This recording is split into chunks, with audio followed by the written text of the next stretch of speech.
What's up, everybody? I think we're live on YouTube, so I'm excited for all of our viewers to pour in here. But I'll kick it off because I'm really looking forward to tonight.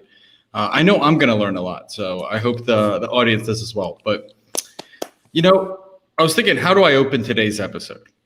And I was going to speak to our regular listeners. So you guys who are regular listeners, we're a network. We're guys who want to see the hobby grow and succeed. And we always say, Cage always says this, our goal is for the entire pie to grow so that more people could eat at the table. I hope today's episode will be that for you guys. You've expressed your opinions, you've expressed your questions about the Babe Ruth sale, and I hope today you get your answers. I think people's frustration on this is twofold. I've been going down the comments, reading about people's thoughts and opinions. I think it's the anonymity of the purchaser and the purchase price. And I think it was the announcement that it's a record sale without proof. And hopefully you guys in the audience today will get some light on both of those. But I'm telling you guys what it's not going to be. It's not going to be a gotcha type of episode. That's not who we are. That's not what I'm about. That's not what we're about. And we're happy that we brought this topic up on yesterday's episode. And we're happy you guys listened. And we're happy that Ezra is here tonight with us to discuss this topic. So without further ado, I hope I set the framework for today's conversation, for today's discussion. Ezra, welcome back to the show. It's really good to have you, man. What's up, boys? How are you? Look, I love you both, and I'm excited to talk about this topic tonight. Yesterday was an awesome day for the industry. It really was. We could talk a lot more about that. Us all together. I just want to speak to the industry quickly for a minute, and then we could definitely talk, sort of about this sale, right? I've been on the record. I can't even tell you how many times at this point by saying that this industry is the third-headed monster, right? We are just emerging, guys, as a third-headed monster. We've been disrespected, and we have been overlooked for a long time. There are so many characteristics about this industry that make us a behemoth in the making, right? A behemoth in the making. I want to repeat this. We are the third-headed monster, probably for the first time in our industry's history, right? And I would put us up day in and day out with fantasy sports and sports collectible. And I can't tell you how many people I've interacted with in this industry, the collectors, the dealers, the auction houses, the media, you name it. I've spoken to a lot of you guys out there, right? And we have some amazing, amazing people in this industry who are all rowing in the same direction, right? So yesterday, I should say, and today should be a celebration of the continued momentum and growth of the industry, the sign that people are taking us seriously. We've made news. We were all over the press. That's amazing for all of us, guys. That's amazing for all of us. So I'm happy to answer any questions. I think last night, a record does deserve to be explained, and we're here to explain it. And I'm happy to be doing this with Cage and Goldberg because I really think you guys are two of the more thoughtful guys in the industry. I'm a daily because I kicked the hornet's nest. That's why, because it was me. I'm a daily listener to the podcast. I think you guys are thoughtful. And you both, whether or not you like it or not, did kind of create this hornet's nest here. So I'm happy to come in and talk about it. And look, my hope is that we just kind of iron everything out and go forward together as an industry, celebrating what was an awesome day yesterday. And so here's where I'm going to go with this, right? Because our audience expects nothing less, and I'm going to let you answer. I'm going to let you just give the facts, almost as if it's like a new thing, right? So I'm going to tell you about what I did as a kid, right? So what I did as a kid was we played wiffle ball on our street. And I was a 10, 11-year-old when Mark McGwire was a rookie and he had his 47 home runs, and Andre Dawson hit 49, and Bo Jackson came up. It was wood border cards, and everybody's hitting home runs. And out on our street, we used to hit home runs. If you hit it all the way across the street, it was a home run, and it counted. And during the summer, we used to keep track of the stats. We used to say, who on the block has the home run record? Is it me? Is it Joey Perino? Is it Richie Billa? Like, who's actually hitting the home runs here, right?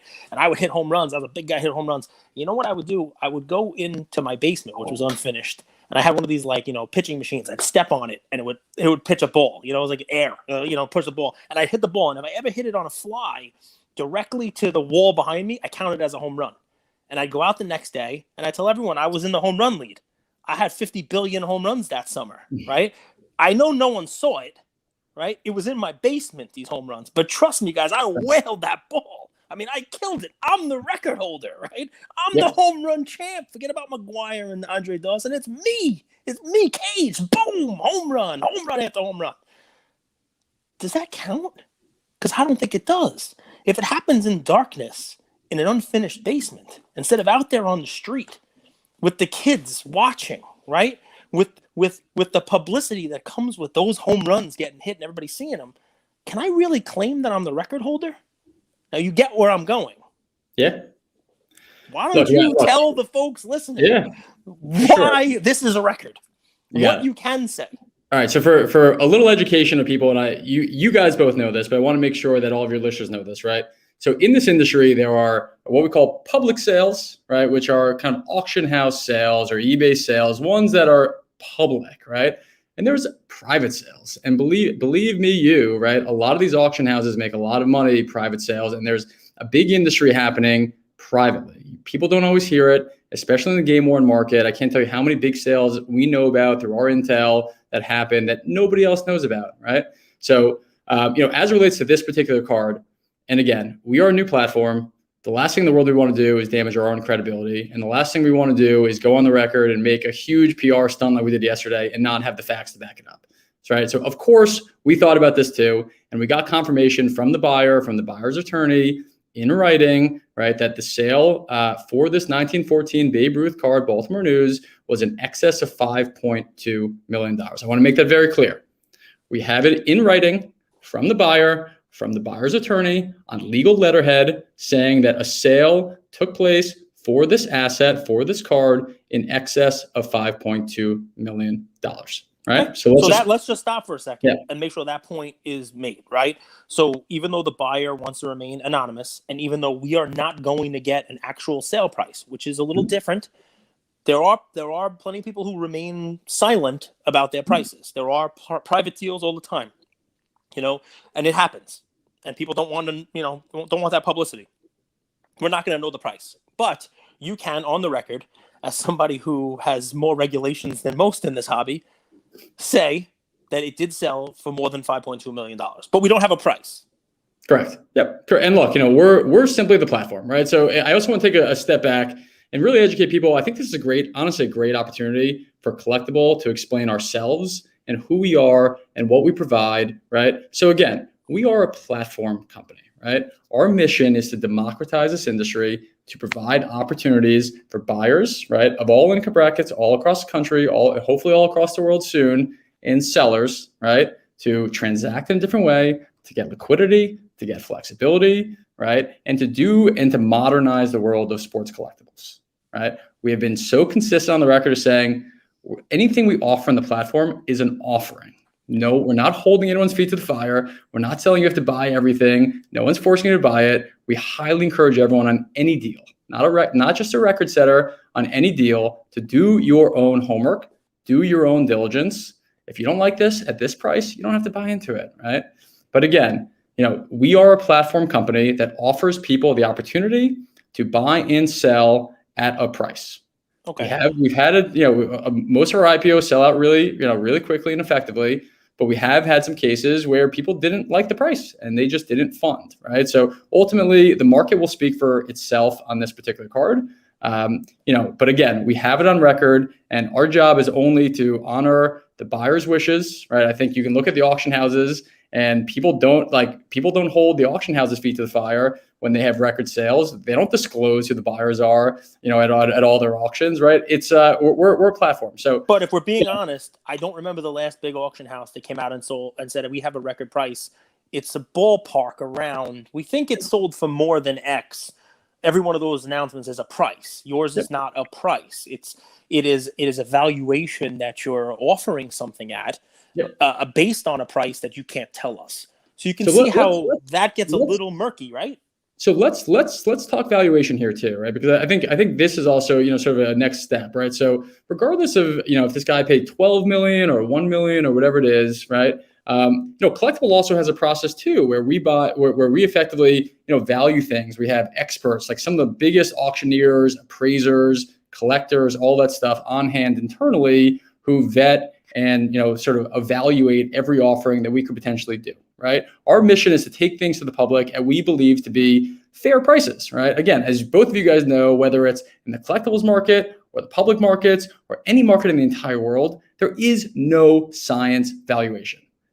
art, right? Valuation is an art. It's not a science. You could look at comps, but even comps don't always tell the full story, right? So again, is it fair to say somebody can buy a card on one day? Let's call it Tuesday. And by Thursday, you can offer it at a different price. If we view it to be a fair price, again, based on current market conditions, I don't see why not. If someone's a really opportunistic buyer, right, and they strike a great deal, I mean, that's true in markets, right? Cage, correct. You go to public markets and buy a stock when it's down 30%, it goes up 10% the next day. 100%, right? We just saw Gretzky, right? The Gretzky card sell for almost quadruple what it sold for a couple months ago. There's market fluctuation, right? In Cage, like you know this really well too, right?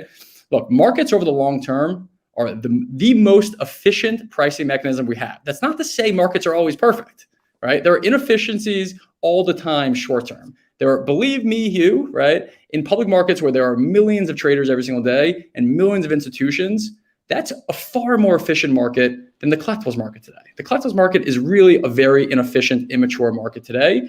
Our hope is that through companies like Collectible, we can make it far more efficient because you have hundreds of thousands, hopefully millions in the near future, transacting and expressing a view. So it is 100% possible that inefficiencies exist where a buyer can buy things really attractively and relist it on our marketplace for higher. Obviously, it's, we do the best we can, but our job is really to take things public, or to offer it to people for them to make their own decisions. And again, we always encourage people to do their own diligence. I think this is a key point. Everyone should do their own homework and diligence and research on everything you invest in. That's not just a collectible thing. That's just a life thing and an investing thing. And I don't think this is any different here. So I got a question, and then I'll tell you the question that I got. I'll paraphrase it because I don't have time to read the whole thing, but I'll paraphrase the question for you, and then I want you to respond, right? Because this is Joe Luka Nation. This is Joe Collector, right? Who's sitting on the sidelines and just looking at this. They don't read SEC filings.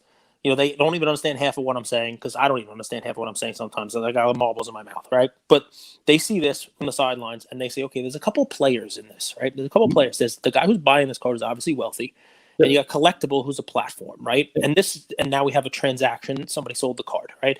So tell me why this person's question. Tell me how you answer this person's question. You got somebody who paid less than $6 million for the card. Okay, that's what the assumption is now. Okay. 5.2, 5.3, 5.4, whatever it is. They paid less than $6 million for the card. They, in a closed room deal with you, back room, nobody's allowed in. They feel like Aaron Burr, right? They couldn't get into the room where it happened, right? So, you like that, buddy? So they couldn't get into the room where it happened, right? They want in, but they can't, right? The public can't get into that room. And it's the buyer. And the buyer says to you, and you say to the buyer, you know what? I know you paid 5.2, but we're going to put it on our platform immediately. And we're going to put it up for 6, right? We're going to immediately establish a new higher comp for you than what you paid, even though we know what you paid. We're going to get some publicity out of this, and we're going to offer up 1% of this for $60,000, right? It's not really providing liquidity for the buyer per se, and it's not somebody who I would think needs liquidity. You guys can't be making too much money on it. I would imagine the amount you're making is probably not worth the headache that we gave you. So sorry about that.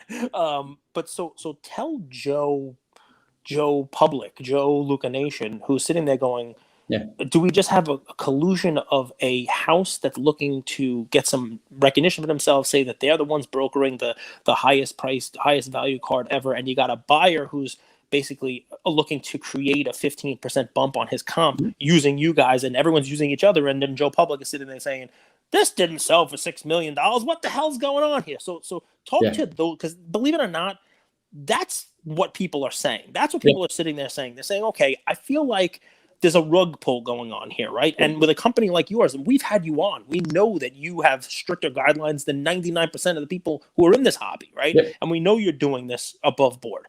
So if you can answer that person as to what the process is, where we're going, why we did this, and it could be as easy, man, I don't give you the answer, but it could be as easy as, look, you really do want to grow the industry, and news like this grows the industry, right? It grows the hobby. It's good publicity. I think that's an awesome point, right? So the other side of like what could have happened here, right? So if not for what did happen, what could have happened is this private sale occurs, right? It's big hobby news.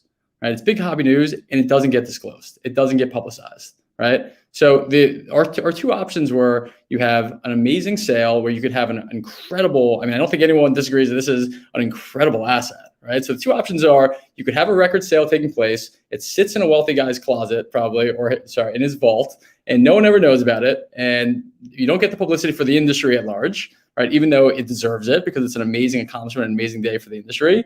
Or it can go on our platform where everyone can participate if they want to. There's no, right? And we tell the world what happened, right? And we have proof that this did happen. And by the way, this is one of the ways where Collectibles, unique capabilities really shine through, right? Again, Collectibles' mission is to be a platform, right, that provides flexibility and liquidity and optionality and more transparency and more participation and giving people, the ability to co-own assets, right? So all these things are happening in this particular sale, right? Look, the buyer, there's no doubt, right? Even though the buyer doesn't want to be disclosed because he doesn't need the publicity, he doesn't want publicity. This happens all the time in the collectibles industry. How many art sales happen where it's a wealthy older collector who just doesn't want the headache? Like, why would someone want the fame? People want, they want their stuff to appreciate and value. Everyone wants that, right? But they personally don't want the fame attached to it. Right. So here, and by the way, also, he's a self-made guy, right? He's a completely self-made guy. So he loved the fact that Collectible is really the only game in town that offers the ability to co-own an asset with people of all income brackets all across the country, right? There's something pretty magical about the story. So let's get that out there, right? Because that gets missed, right? And I'd love to know if that's the truth. If this buyer, if the guy who owns this card is really saying, you know what, it's in a museum, it'll stay in the museum so people can enjoy it. But you know what I'm also going to do? I'm also going to make this something new, something that could not have been done a couple of years ago. I'm going to let 20,000 shares of this. People can actually own a piece of this card with me. Not a huge piece. $3. There's no bar to entry there. Can't even get a pack of cards for $3 anymore anywhere. So, I mean, is that some of the were those without violating a confidentiality? Or whatever, is that part of the conversation that went on there? Is that the reason? Look, 100%. He's a self-made businessman who recognizes that very few people can afford to own or to individually purchase a $6 million asset, right? And this is unquestionably one of the best assets in the world. Unquestionably one of the best assets in the world, right? So regardless if he's selling 60,000 or 6 million, he's offering the opportunity of people of all income brackets all across the world to co-own and participate in this asset. He's also a big collector, right? He's also someone who wants to see this industry thrive and grow and have headlines. And by the way, he also has a big collection too, right? So you also think about this too. Like, it's not just this one card. This guy has a massive collection, and the hobby benefits from this, right? And if the hobby benefits, everyone benefits. And if the hobby benefits, his other collection benefits too. So look, I'm not here to say that this was like a completely philanthropic on his part. He's a very wealthy, successful businessman, right? Like, he's smart, but he recognizes that the sale would get press, it would get publicity. Publicity, certainly helps prices. I think that's inarguable. He also wants to see the industry thrive and grow. And companies like Collectible, whether some people like it or not, can do a lot for the industry to knock down barriers to entry, to reduce frictions, to create an incredibly compelling buyer and seller proposition. And, again, like, I think a very key point here is that Collectible is a new platform, right? We've done a lot to establish credibility, to do everything as high board as you possibly can. In a lot of ways, it's been a tremendous labor of love. And there's no way that we would have taken a risk without all the facts, right? So we have it on record that the guy paid more than 5.2 million, right? We have it, in a legal document. We've seen the wire transfers that is for over 5.2 million. It would have made our lives a lot easier if we could disclose who the buyer was and what the exact price was paid. But we're honoring the buyer's wishes. We're honoring the wishes of everyone involved in the transaction. And our mission here, and our real strong conviction and belief, is that we've done everything we possibly can, as above board as we possibly can, and we're offering an opportunity for people of all income brackets to participate, right? No one has to participate. No one even has to believe the story, right? Like, it happened. We announced it. We told you exactly what happened. We have nothing to hide. I wouldn't be sitting here on the podcast, and doing all this if we had anything to hide. And if people decide to believe it or not, that's totally your prerogative, guys. Like, that's totally your prerogative. But the truth is, this was a great day for the industry. It should be supportive of all of us. We should all feel excited that this industry is becoming a behemoth. Collectible is hopefully, going to help spearhead that, and it should be positive and exciting for all. An incredible accomplishment took place in a way that's never been able to take place before. And again, we're tremendously excited about that. I got some bad news for you though. The whole thing's moot. Just came across. I see it on the AP. $6.3 million.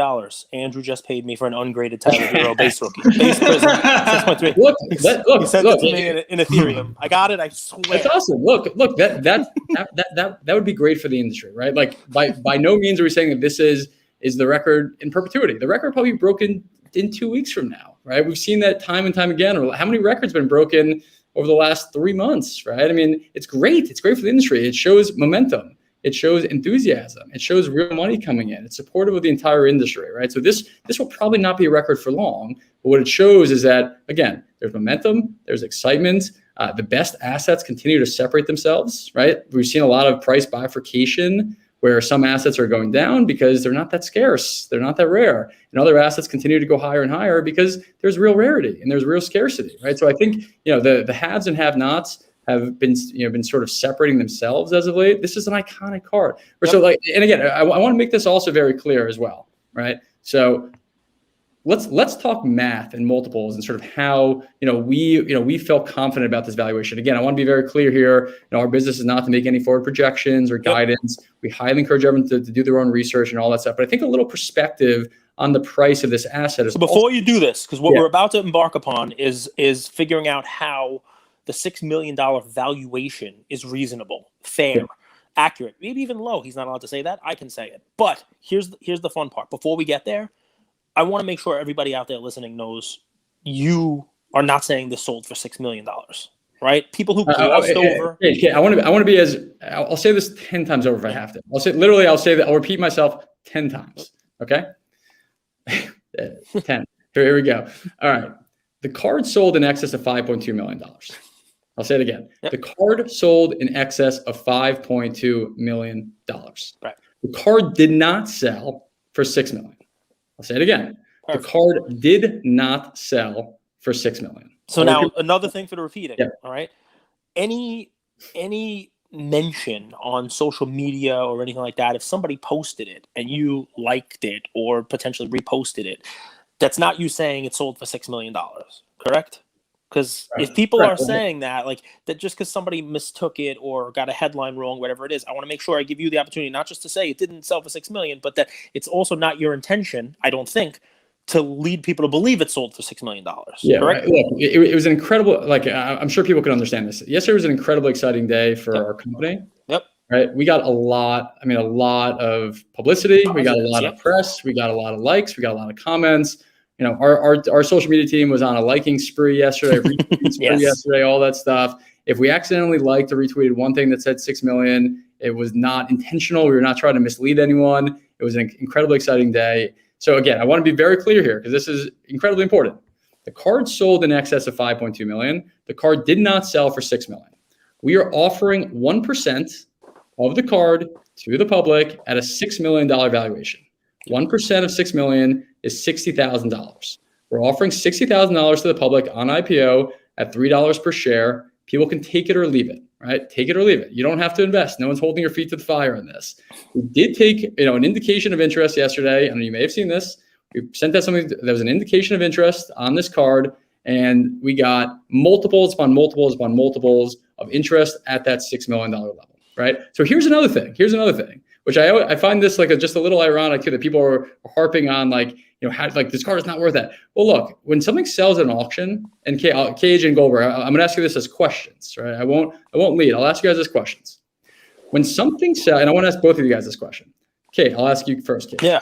When something sells at an auction at a price, how many buyers have to justify and pay that price for it to be a completed sale? Just one, the person who won it.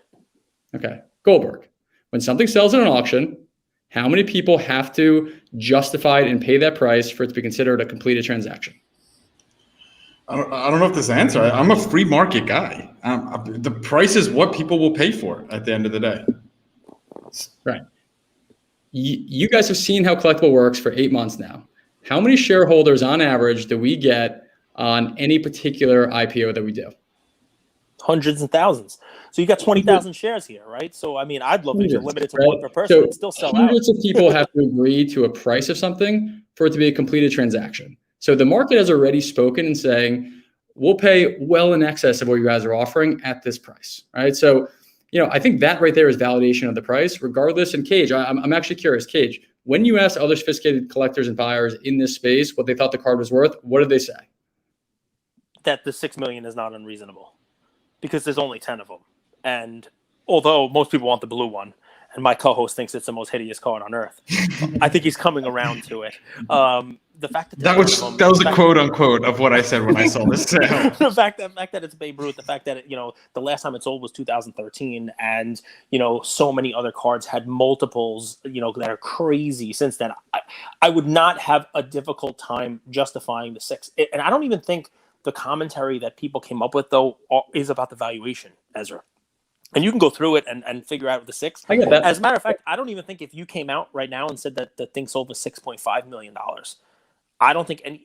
I think you get less pushback because it's one person with money and I get it. I'm sure. Look, and again, I'll say this again. Like, believe me, it would have made our lives a lot easier had we been able to be transparent about everything. And you can ask a lot of people who are involved in this. Like, it was something that we want to do, but we were unable to, right? And so again, our job, and the same when I spoke to a lot of big auction houses about this too, they said, look, your job is to honor, your job is to honor what the buyer's wishes are, right? Your job is not to overstep that. We're honoring the buyer's wishes. We've done everything above board. We have confirmation that the price was paid. We announced exactly what was true. We announced that there was a sale that took place in excess of 5.2 million. That's a fact. And we announced that we're selling 1% or offering 1% at 6 million. That's a fact, right? And again, I want to go back to the math here because I also think it's important. And again, I want to be very transparent about this.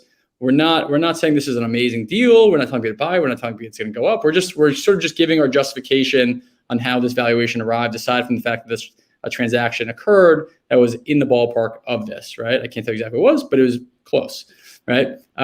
Think about a Jordan PSA 10. I think a lot of people, kind of look at that in a lot of ways as a leading indicator or sort of like, the index for the hobby, rightfully or wrongfully, right? Back in 2013, when the last issue of this particular card sold publicly, right? Back in 2013, a Jordan PSA 10 was trading in the ballpark of $10,000. In the ballpark of $10,000, right? So again, when this card last sold, it was trading at $10,000 a Jordan PSA 10. Cage and Goldberg. What would you say the average price sold of a Jordan PSA 10 has been over the last month or two? I'll take this. Yeah, please.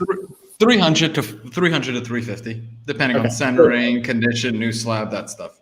Great. Okay. So let's go with your most conservative valuation there, right? Say it's $300,000. So again, we went from $10,000 in 2013 to $300,000 today. What multiple is that, Goldberg? Oh, don't make me do math. 30, not 3. 30. I said 30x. Okay, good. Bro. I thought you said 3. I was like, geez, what kind of Wall Street did this guy work on? Okay, so that's a 30x multiple. That's a 30x multiple since 2013. Goldberg or Cage, who's ever better equipped to answer this? I'm back in math class. Let's go. Questions are good. By the way, that puts the valuation of this card now at about 12. Wait, hang on. 12, right? 12. Let's go through the math. Let's go through the math here. Let's go through the math. All right, 10,000 to 30,000. 10,000 to 300,000. Excuse me. We've established that's a 30x multiple, right? What is the population on a Jordan PSA 1086 flare right now? 317. Okay. You have that bookmark? So if you apply 30x multiple, and by the way, guys, the last sale was a PSA 1. This was an SGC 3, not the exact card. This was an SGC 3. Say what you want about the grading agencies and what's an SGC 3 compared to a PSA 1, but say it's the exact same card, right? Say it was the exact same card. This was PSA 1. What the one sell for? What's a 30x multiple on where the card sold in 2003? This particular card. What's a 30x multiple on where the card sold last? What did it sell at 13? What did it sell? It was like in the range of 450. Call it 500,000, just for easy math. So even if you took your low end on both the multiple and the card values, between $12 and $15 million. Okay, so $12 to $15 million, and how many of them are there in circulation? 10. 10, right. So to backtrack, we're selling this at 6. There are 10 of them in the world. The Jordan PSA 10 is now trading 300. That's a 30x multiple. You would apply a 30x multiple on the last sale, and you could argue ours is even a higher example, but let's just do that. you'd be looking at a $12 to $15 million valuation on Babe Ruth, right? So again, I totally understand. I don't want to come here and say, like, I don't understand what why people are questioning all this. I 1000% understand it. Believe me, it would have made my life a hell of a lot easier. But I also want to give reassurance to the market that the sale was 100% in excess of $5.2 million. It was not $6 million. It was not $6.2 million, but it was in excess of 5.2, and Collectable will be offering 1% at $6 million. Yep. So here we are. We have the wrap, and I will say this, right? So there are probably some people who are going to be, happy about the answer you gave. There are probably still going to be a few who say things like, and maybe they're spoiled. Maybe I'm spoiled, right? That all of the records. I know when Barry Bonds broke the record, and I put an asterisk on it. I know when Mark McGwire broke the home run record. I know. Go back to my wiffle ball. Yep. Right. It's very hard for people to swallow two things, especially when they know how much that Luka sold for. They know how much the LeBron sold for. They know how much the Rob Go Mickey Mantle sold for, and everything else is kind of out there, right? So it's difficult for people to give someone a record and say it is a record without knowing what the record is, especially in a hobby where you're right. We are growing, right? The hobby is growing, and what I loved about fractional share, your guys rally, is that you are regulated when most of the hobby is not, and you're held to a higher standard. You really are. So I think people sit there and they say, if anybody was going to have to be transparent, it would have to be these guys, right? And yet, the lack of a price is read as a lack of transparency, and I guess that's on the buyer, right? And you're working with what you're allowed to work with and what he's letting you do, and you're basically just saying we're able to offer this at a price we think is right. I think maybe coming out and saying it's a record without being able to tell people what the record is part of the disconnect, maybe. I completely understand that. Believe me, I'm dying. I'm bursting at the seams to say all that. Again, our job really is to be a platform and to provide opportunities for both buyers and sellers to transact at what we hope are fair prices, and to get to bring the most iconic opportunities to fractional, to everyone, right? To bring fractional opportunities to everyone, regardless of if you can afford to spend $6 million or you can only afford to spend $3, right? This is an opportunity. This is an opportunity to own one of the most amazing. I don't think anyone questions the quality of the asset, right? Or like whether or not it's worth what it's being offered at. This is an opportunity, right? And so again, I'm with you. Collectable has prioritized transparency, as you guys know, from day one. And again, I think we're being as transparent as we humanly possibly can in this particular situation. And again, we can confirm what we've confirmed tonight. And I'm also happy to go on record and confirm when a record has sold for in excess of what this one did. I'll be the first one to come out and sort of set the record straight there. But again, our job really is to be that platform company that provides opportunities and flexibility and liquidity for both buyers and sellers, and hopefully transact at fair prices, and then let sort of market forces do what they're going to do. Yeah, listen, I love it, and I'll give you one bit of praise, because obviously, we started a whole whirlwind for you, and I'll let Andrew, take us home here. This thing started, right? The questions started coming up today, and we're only talking a couple hours ago, right? There are posts out there, questioning what happened here. We reached out to you and said, "You want to come on?" You did not come scrambling and say, "I got to do damage control." We said, "Hey, look, we did our thing. We questioned it. I think it's reasonable to question this. I really do. And you now know my questions and why, and I think you understand them." Yep. And to your credit, you were like, "Just tell me when we want to come on. Just tell me when you want." We welcome the opportunity to be as transparent as we're able to be. And I think that does speak volumes. So to anyone in Luka Nation, the Joe Luka Nation that I was talking to, the one whose question that I was asking, I'll speak for you. I would love to know what the price is, and I do feel like I'm left wanting something, right? I do, and I get that. And maybe I'll take that up with the buyer the next time I see him, punch him and whatever, break his hip, old man River. But it's one of these things, right? Where you can't do it. You can't say what it is. So you're gonna have to. I mean, we appreciate you coming on, but you're gonna have to take some lumps with that unfortunately, because people are going to be left wanting. I mean, you ended Endgame when Thanos was about to snap. Like, you left out that Tony Stark takes the stones and snaps, and you left that last couple minutes out where it changes the whole dynamic, man. So that's why you're getting what you're getting, you know? Go ahead, Andrew. No, look, I agree. And look, I also want to say this too. You know, I understand that, you know, when you're dealing with a card of this magnitude, there was a lot of competition for this card. Right. I'm not going to throw out any conspiracies or anything of that sort. Ooh, no, throw them. Let's go. I love the we don't play that game. Sure, we don't play that game. We're straight shooters as much as we possibly can when it's in our full control. We're straight shooters, as people have seen from Collectible. But, you know, this was a hotly sought after card, right? A lot of different types of players, whether they're more established legacy players, whether they're newer entrants into the space, there was a lot of competition for this card. And Collectible is a new platform, a new way of doing things. And, you know, I think some people were surprised when they heard Collectible got it. You know, I think everyone on the Collectible side and all the consigners who dealt with us, and I think people totally understood why this buyer decided to come to us. We can uniquely provide opportunities and flexibility that other companies cannot provide. Right. So I'm not surprised, and I'm not making any conspiracies or speculations, but I'm not surprised that when you're setting records and you are doing, you know, really exciting things and growing the industry, that you're always going to have detractors, right?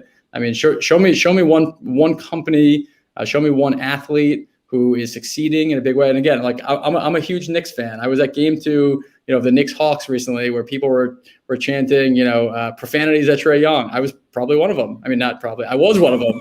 Right. So, you know, but like, I can't argue that Trae Young is an incredible ball player, and I can't argue that Trae Young just ate the Knicks lunch, right? So I think some of that is healthy competition. I think some of that is people recognizing that Collectible is a big player in this industry, whether you like it or not. And, you know, again, I think just for everyone in the industry, yesterday was an awesome day. It shows continued momentum and growth in the industry. You know, I think we're building a behemoth. I think we're the third-headed monster. And we're really excited to have participated in such a historic event yesterday. And we're excited for the continued growth. And I think people, you know, hopefully just in the first 8 months of our operations, people have learned that when it's in our full control, we are, I would say, arguably the most transparent company in this industry, right? When it's in our control, we are the most transparent company in this industry. And I think that's a standard that people can expect. And we've been very consistent in that. So just to wrap it up, take it home here. No doubt, I commend you for coming on, Ezra. The reason that I even reached out to you was Cage and I come at this from different angles. You know, Cage has been in the hobby for 4 decades. Some call him the hobby watchdog, not me. But I come at this, I love business. I love to see industry growth. And I think a dash of skepticism, a dash of curiosity is cool, but I don't understand this whole cancel culture. I really don't get it. It makes no sense to me. I don't understand if he is or she is having success, that means it's my failure. So I wanted to have a discussion around that, because what I saw today, and it was predominantly on Instagram, was just a lot of people trying to tear a company, and behind a company stands people, employees with families, trying to tear them down without actually any curiosity as to what is this deal? How did it go down? What are the details? And I think as a hobby, I think it's kind of like a double-edged sword. One of the best things about the hobby is that we're passionate, but because we're passionate, we're so quick to jump down people's throats. And if I could ask people for anything, it's just a bit of grace. I mean, we're all trying to win. We're all doing the best we can, and we're all human beings at the same time and trying to navigate life. And before we jump to conclusions, before we make these huge accusations with absolutely no proof, maybe we get to know. Maybe we ask the right questions. That's where I came at it, because this whole conversation with you and Cage, it was a learning lesson for me. I don't know most of this stuff. I think that card is hideous. I don't know why someone would buy it. I think for $6 million you could do so much. But I learned, and I had a few conversations with my mentor today. I had a conversation with Cage. I learned about the significance of this card. And I think it would behoove a lot of people to approach life with curiosity and skepticism, not like they're evil, they're horrible, they should be banned, they should be shown this whole cancel culture.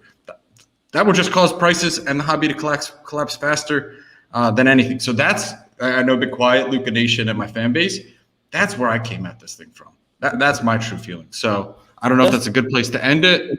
Yeah, and again, I'll say one more thing about Collectible too. I'll say this. We at Collectible love the industry, love the hobby, right? I think we've gone through extraordinary lengths to better the industry, to make it more transparent, more regulated, provide additional opportunities for growth. I think, I can't tell you how many people have reached out in support of what happened yesterday, and how many people have been incredibly supportive. The biggest players in the industry, not all of them, but most of them have been incredibly supportive of what Collectible has done. I think fractional ownership and this type of marketplace that we're creating is just the next evolution of this industry. It shows, when our market continues to expand the way we've done it, it shows progression, it shows maturation, it shows that sometimes prices are just too big for individual people to take down, right? So, we've gone through what we've done because we love this industry. We want nothing, obviously, but for the best of it.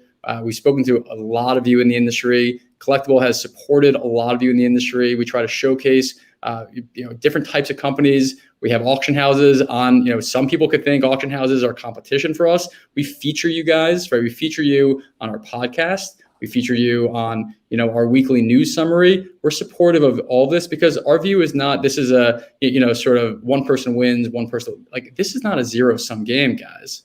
We're an industry, right? And again, we've been disrespected and looked at as that third-headed stepsister for too long, right? So we need to grow together. We need to evolve together, and chopping each other down to knees. I'm not even speaking about what happened today. I'm speaking just in general because I've seen comments about other companies, other situations that are just shrouded in negativity, and it doesn't have to be that way, right? We can all work together and grow together, and a rising tide lifts all boats, and Collectible will be very consistent in that. I totally understand people's skepticism. Believe me, it would make our lives a lot easier if we could be fully transparent in everything. All I can say is I can sleep really soundly at night because everything that we can possibly do to be as transparent as we possibly can has been done, right? And whether you choose to believe there was a record or not, that's out of our control. And again, just want to make this 1000% clear. The card sold in excess of 5.2 million. We have it legally. We've seen the wire transfers, and we are offering 1% of it to the public at $6 million.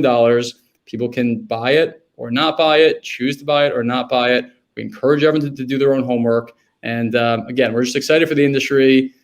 Love you both. Thank you for all you do to elevate the conversation and to bring a lot of awareness to the industry. And we're excited about the growth and the maturation of the market to come.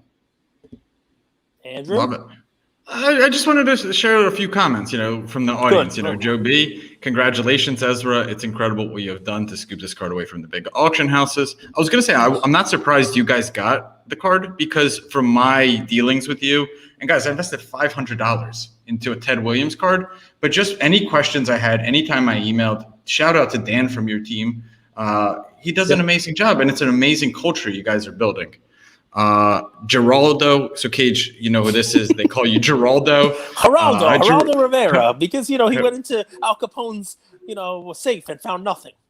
So you're driving the hobby. Ezra, you made the right choice. Thank you, Dennis. Eric Myers, we had him on. He said definitely a historical card. Fully can't wait to see where this card is in 18 years. He totally agrees. This card is worth close, if not $6 million. So thank you so much. Appreciate you coming on, Ezra. You too, guys. Means the world. Andrew, I love how you ended this, man. I want to go do yoga now. All the positivity and I want to like Warrior One. I want to do some poses. Nah, scarcity mindset is a killer.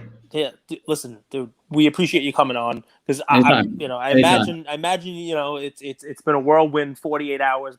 A lot of good press, a lot of good stuff. So let's keep it there. Real congratulations and congratulate the buyer for us as well. Because I will for sure. It's pretty amazing. It's amazing stuff. Thanks, Ezra. Thanks, guys.